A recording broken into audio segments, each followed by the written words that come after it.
દેશની સીમાઓ માતાના વસ્ત્ર સમાન છે. તેનું રક્ષણ કરવું દરેક ભારતીયની ફરજ છે. ભીષ્મ પિતામહ. નમસ્કાર દર્શક મિત્રો, સરહદ ન્યૂઝ ચેનલમાં આપનું સ્વાગત છે. હું અનિતા ગોસ્વામી. હવે જોઈએ સમાચાર વિસ્તારથી.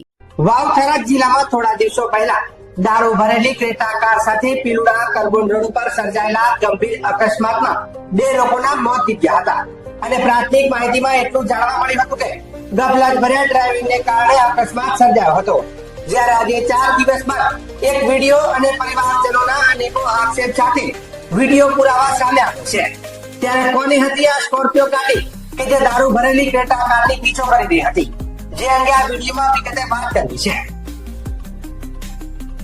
ત્યારે વાત છે વાવ-થરાદ જિલ્લાના થરાદ પંથકમાં 18 તારીખની મધરાત્રે આશરે 4 થી 5 વાગ્યાના સમયગાળામાં દારૂ ભરેલી ક્રેટા કાર સાથે પીલુડા કરબોન રોડ પર સર્જાયેલા ગંભીર અકસ્માતને લઈને અનેકો પ્રશ્નો ઉભા થયા છે.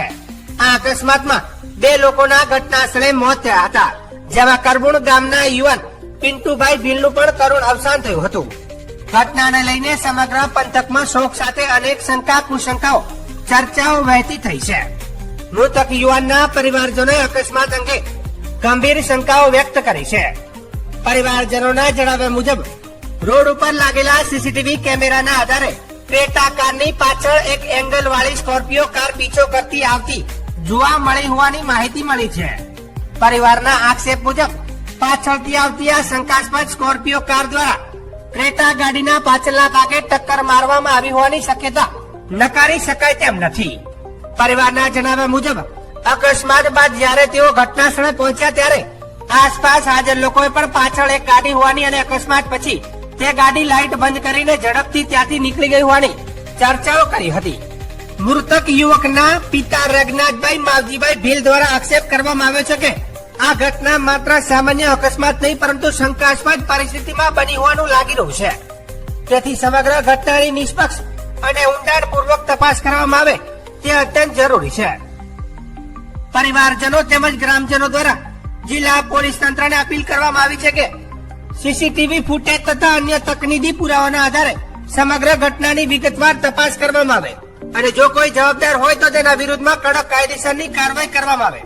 આ ઘટનાને લઈને પંથકમાં ભારે ચિંતા અને આક્રોશનો માહોલ જોવા મળી રહ્યો છે અને મૃતકના પરિવારને ન્યાય મળે તેવી માંગ ઉઠી રહી છે. મારું નામ રઘનાથ માવજી ભીલ, ગામ કરબોન. મારો છોકરો રાતે નીકળેલો, સવારમાં ખબર પડી કે ગાડીમાં એક્સિડન્ટ થયેલો. ગાડીમાં એક્સિડન્ટ બન્યો એટલે મને ખબર પડી કેમેરા દ્વારા, એટલે એમાંથી પબ્લિક ભેગી થઈ એટલે મેં ગયા રોવા કે મારો છોકરો મરેલો પડ્યો, ગાડી ટક્કર મારીને નીકળી ગઈ.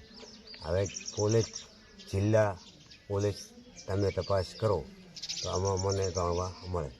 મને મર્ડર લાગે છે ભાઈ, મર્ડર. ગાડી ઠોકીને નીકળી ગઈ. ગાડી આવી હતી થરાદ બાજુ.